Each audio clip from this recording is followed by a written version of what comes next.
Good morning, and welcome to another Minority Counterpoint program. This is your hostess, Gwen Blackburn. Our program today is one that, well, just talking to my guest has blown me away. It's a serious issue these days. It's one that I wish we didn't have to talk about. However, it is so important that I just wanted to bring it to you, our listeners. That is a discussion about drugs. Opioids, I say. It's a problem, a real problem today, really among our young people. My guest is Paul Hammersley, and he is, as I understand, are you the chair in Malden of Malden Overcoming Addiction? First, Gwen, thank you for having me on the show. And yes, I'm the president of Malden Overcoming Addiction and chairman of the board. Okay, and you have, while we were sitting here waiting to get started, you've just blown me away with all that you have said to me. And listeners out there, I'm going to get him to talk a lot about this whole drug situation and our young people, because it just blew me away. And I thought I had talked to him before, learned a little bit, and didn't know how really bad the drug situation is. And of course, I get the word opioid mixed up with whatever drugs is, what that means, it's the same as heroin. And Paul is going to help me and some of you out there understand. It's frightening what is going on. What can we do? I read the obituaries every morning, and many times it says they died suddenly or they were young, and all I have to do is see somebody that's like 20, 22, if their age is in there, and I know it had to be a drug situation. So, Paul, help me understand some of what we have been talking about the drug. And can I just ask you to say again about fentanyl? Only because, I've had an operation. Mm-hmm. And they put a needle in my arm so I can go to sleep. I understand you to say they're probably giving me some fentanyl? Yeah, there's many things that you get when you get surgery. Many different types of drugs they could kind of put you to sleep with, and fentanyl is one of those drugs used. Let's start off by saying that right now fentanyl is being pumped into our streets, and that's what they're putting inside the heroin, and that's what is creating the massive overdoses that we see today. They have figured out how to get fentanyl on the street, and fentanyl is 100 times stronger than heroin. So fentanyl was originally used for, an anesthesiologist might give it to a patient when they monitor you to put you to sleep before surgery. That's one of the many drugs that was used for, and now it's coming right into our society, and the dealers are putting it right inside the heroin. They're not. They're not scientists or chemists. They're not mixing it properly. Right. So as the person is buying the bag of heroin, it could basically just be, there might be more fentanyl than heroin, whatever the case may be, but that's what is creating a major epidemic that we're all facing in all our surrounding communities. Okay. Now, you talked about the fact that you were at one point in time on drugs, or how do we say it? Gwen, as we were talking at the beginning, I am a man in long-term recovery, and that means that I have not used a substance or a drink in almost 14 years. Good. I picked up at age 9. It was liquor. Might have been, it was in front of me, and I just like to say that I picked up at 9, and I put it down at 37, and it was a very, very bad choice at age 9, but a lot of terror came with using. And so, yes, I did make it through, and now I'm just a man in long-term recovery. I got clean back in 2003. Well, Yeah. thank God. Thank Yeah. God. I don't know how that happens, but whatever makes you then get off of it,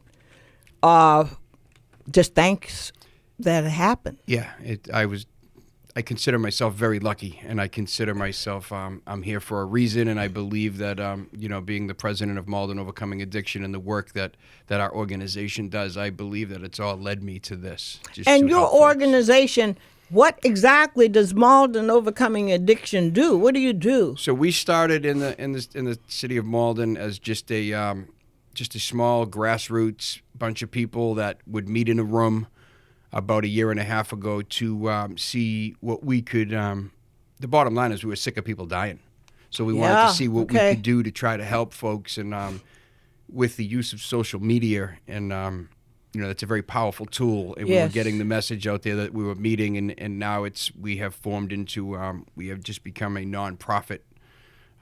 And we're in the city, and we're running events, and we have recovery coaches, and we are on the cusp of doing so many good things in the city. We help folks get into detox.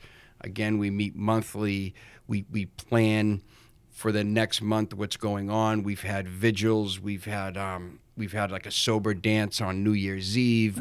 We just do yearly events, all clean, good, fun events, and we do like to show that people do recover. So, Paul, let me just ask you, how would a parent know, or parents know, if maybe they think their kids are on drugs, or maybe they think they're not on drugs, but how would they, what would give them a hint that, yes, I need to see about this? There's many things you can look for as a parent. A big one is change in behavior, change in sleep pattern, loss of weight, maybe not going to school. There's so many things you could see, mood swings, but I would, those are the main things right there. It's your child, and when something's different or going awry, that's the big thing, is to take a look at that and talk to your child before it goes too far. So what is killing our kids? Can I ask you that? You have any idea what it is? What is it that's killing our kids? Well, what's going on today is I'm seeing 90 percentile heroin with fentanyl. That's what's been happening. It's 2014. They realized the fentanyl was here, and now it's full blown. And what that means is, again, they're mixing the heroin with this drug, and the body can't take that. It basically, your heart stops, and the overdose happens. And when the overdose happens, the person is generally alone. And if anyone out there is familiar with what an overdose is, it's when someone just loses consciousness. They're in what they call the nod. They lose consciousness, and if they're alone, it's not good. They're suggesting right now that people use with other people, and Narcan is a drug. Oh, that's the one that I've heard about, that, for people on heroin, and if they are going out or something, that you give them Narcan. Narcan is it's an opioid reversal. What it does, and it's just for opioids only. So basically heroin, fentanyl, Percocet, OxyContin, even Suboxone. But if someone's in an overdose, or you believe they're in an overdose, and you administer the Narcan, you have a very good chance of bringing that person back. They can come back out of the overdose because it blocks the receptor. It strictly goes right to the brain, and it blocks the receptor. I could go into this for the whole half an hour, Gwen. There's so many layers to Narcan. It's an amazing drug. Okay. But so many things come with it, because once the person wakes up, they don't know where they were, and now they're not high anymore, and they're very angry. Oh. And the first thing they want to do is leave that spot to go get more drugs. And once they go do that, the Narcan will eventually wear off, and then they use the drug, and then they just overdose all over again. Oh, wow. So again, Jeez. Narcan, there's so many layers of this. That's for another show. We could strictly talk about that, but I strongly suggest that everybody has it. You can get it in your local pharmacy with your whatever insurance you have. Oh. I carry it with me. I have it with me now. Oh. I just keep it with me at all times. Okay. It's an amazing drug. Now, this fentanyl. Yeah. I just want to ask you, is this a drug? I guess I should say, where do people get this fentanyl? And I'm not trying to get people to go and get it, but No. Is it as easy to get out in the street? The funny thing is, Gwen, they don't know they're getting it. Oh. Because they think they're purchasing heroin, and it's the people that are selling the heroin that are putting it in it. And as the user, you don't know what's in that heroin anymore. I'm sure there's a handful of people out there that seek out fentanyl because it's a very powerful opioid. But all the overdoses we're seeing, a very high percentage of the overdoses that we're seeing are people that don't know they were getting fentanyl. Some people think they're buying heroin, and they're just purchasing fentanyl, like they've been tested after.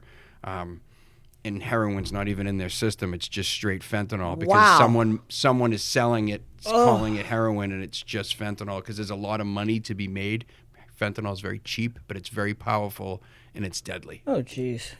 Before we take a break, let me just ask you, Paul, how can people get in touch with you? Is there a way that they can get in touch with you?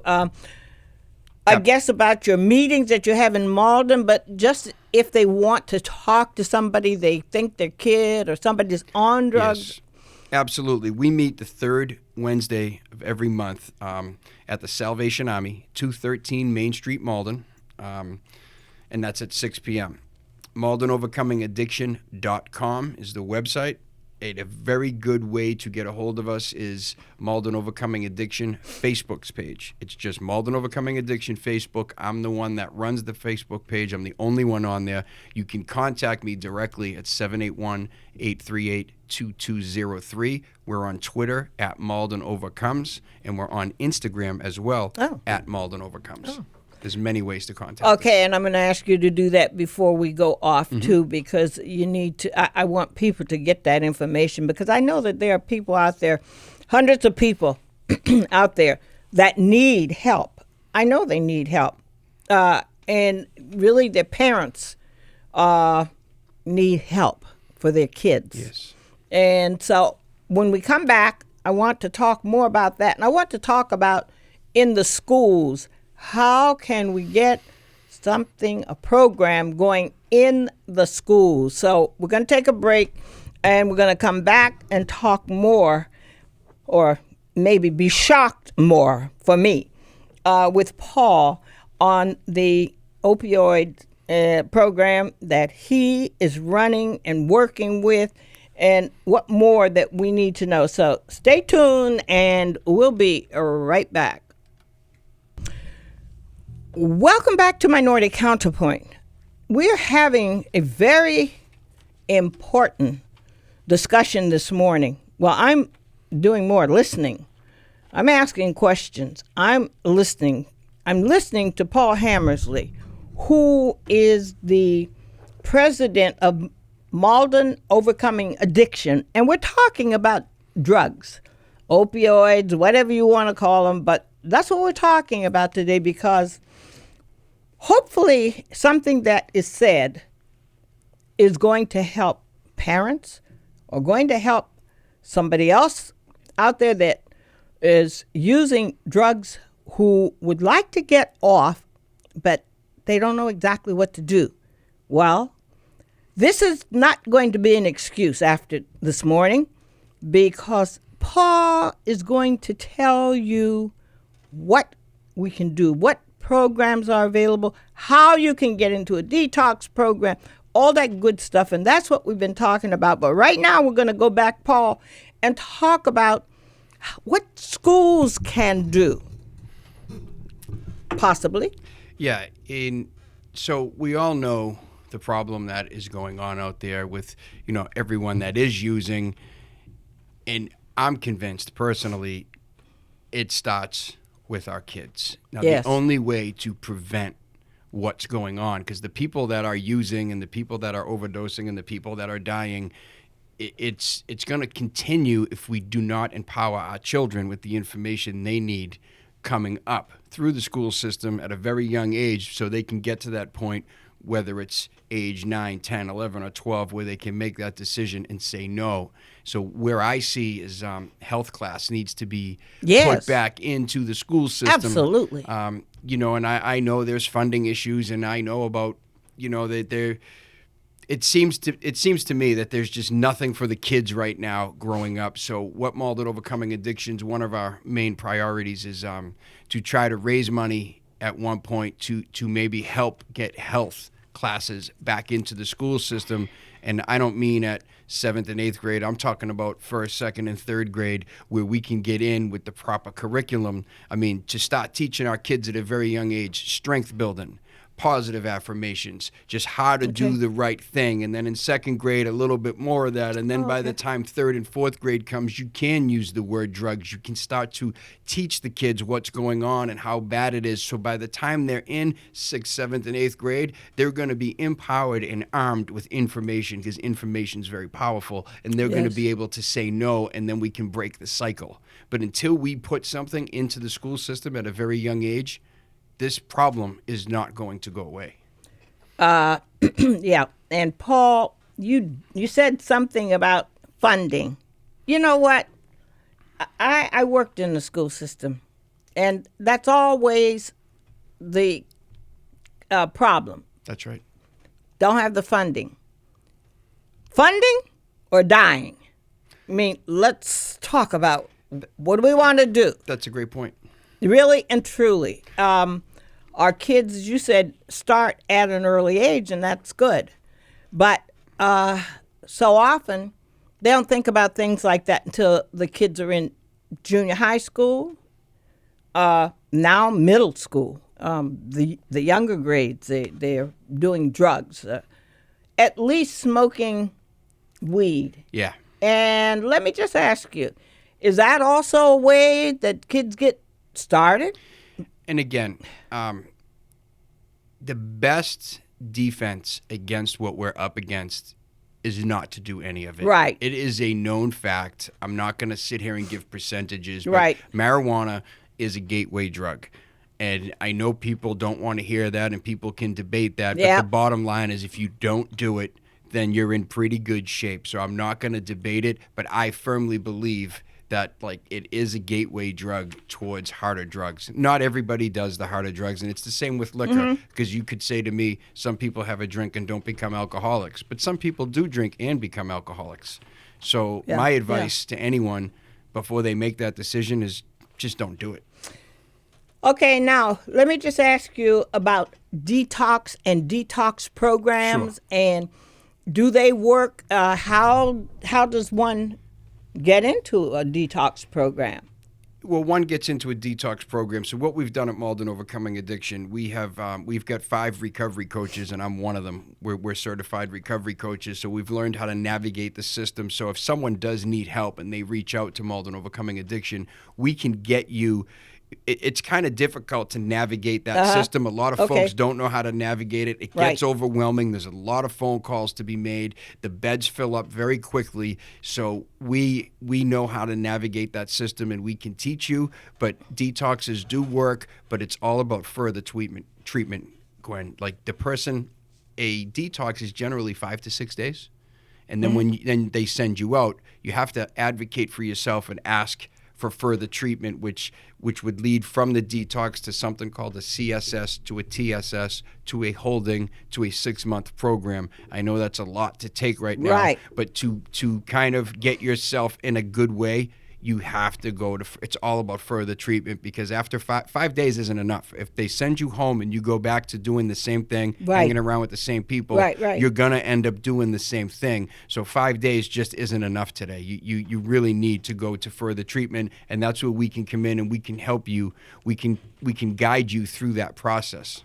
So what is detox? I don't quite understand. So detox is just to get you started? Or? Yeah, detox will get you started. So generally when someone's using, they're very sick when they don't have the drug, and their life has, you've got to a point in your life where you need help. Sometimes you're thinking very bad thoughts. It could be suicide. It could be any number of things, and you need help. So they send you to a place. You get a bed in a detox, and the detox will sort of give you something for the first 4 or 5 days to wean you off of whatever it is you're detoxing from. And then the last day, they don't give you anything. So essentially, you're really 1 day clean, and your time is up, because it's all an insurance. Oh, yeah. It's an insurance thing. Certain insurances, you can only stay about 6 days. So if you don't go to further treatment, the odds are really against you. You really should go. So to further detox treatment. is just getting you started. That's the beginning. That's opening the door. Oh. You're peeking out the door. That's all that's doing. But it's a great start. To make that decision when you can look at yourself and say, I need help, that's where it starts. If you can do that, that's where it starts right there, Gwen. I can't emphasize enough, like to admit that you have the problem and you want to seek help, that's the best thing you could do for yourself.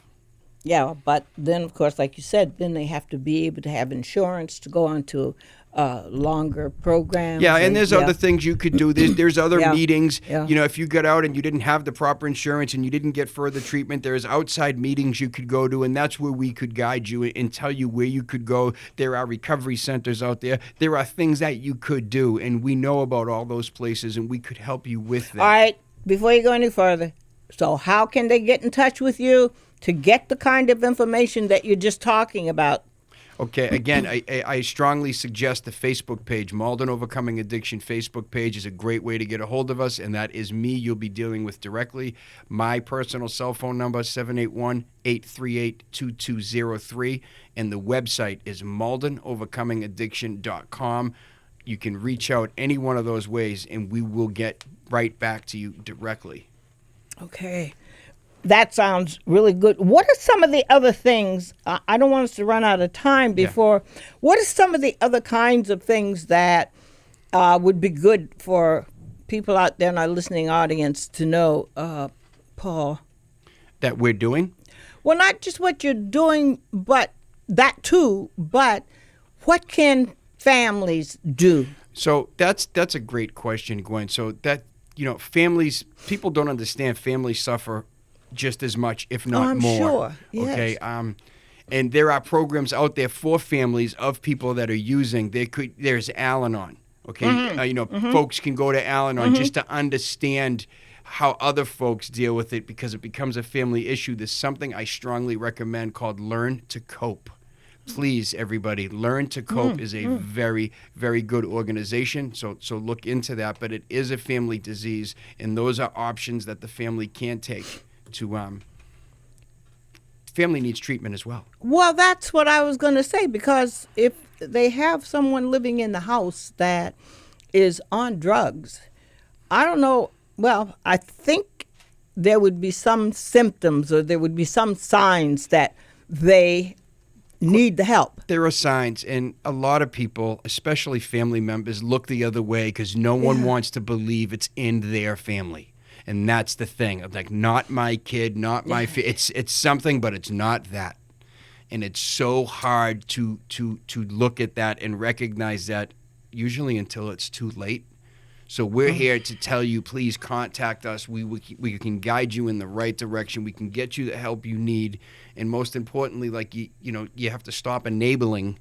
That's another big issue, is the enabling when we're giving the person that might be using, because a lot of things happen with a using person, the lies, the manipulation, the cheating, the stealing. And again, they, family first. It goes right at the family. So, Learn to Cope, Al-Anon. There's many, many resources out there. And Malden Overcoming Addiction, we can help you with all that stuff as well if you just reach out to us. And did you give a telephone number for Malden Overcoming Addiction? Yeah, did you give us that number? Malden Overcoming Addiction is 781-838-2203.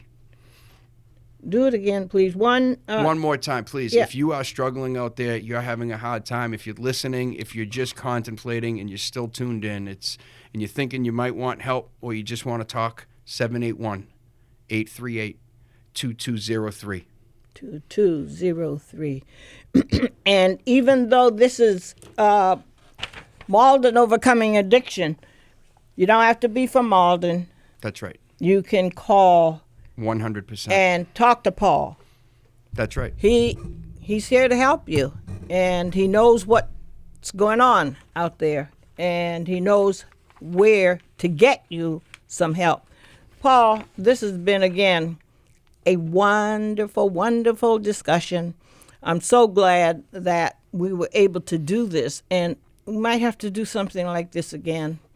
It's so, so important.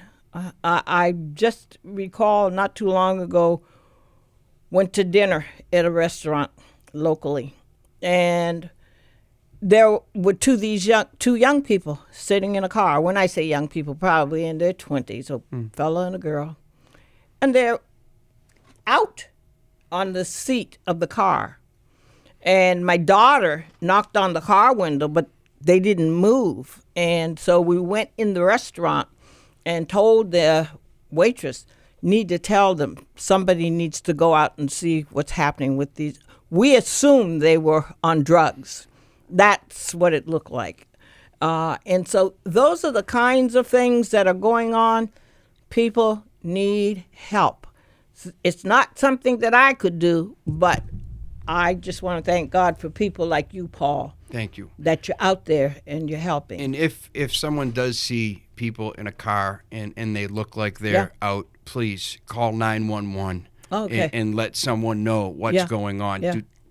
Don't look the other way, please. If you see that, just call 911. Well, okay, Paul, thank you. It's been, I don't want to say it's been wonderful because I don't like having to talk about these things, but at the same time, it's important for people out there in our listening audience to know and to do something if they can. So I just want to thank you again, and we're going to have you back again, Paul. Thank you, Gwen. It was a pleasure.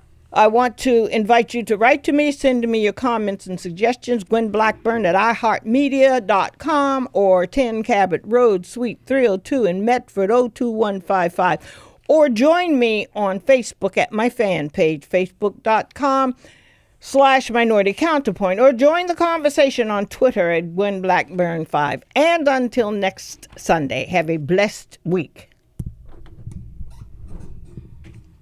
There it is. That's it. Perfect. That's it. So this week we'll remember the CD. I'm going to remember it.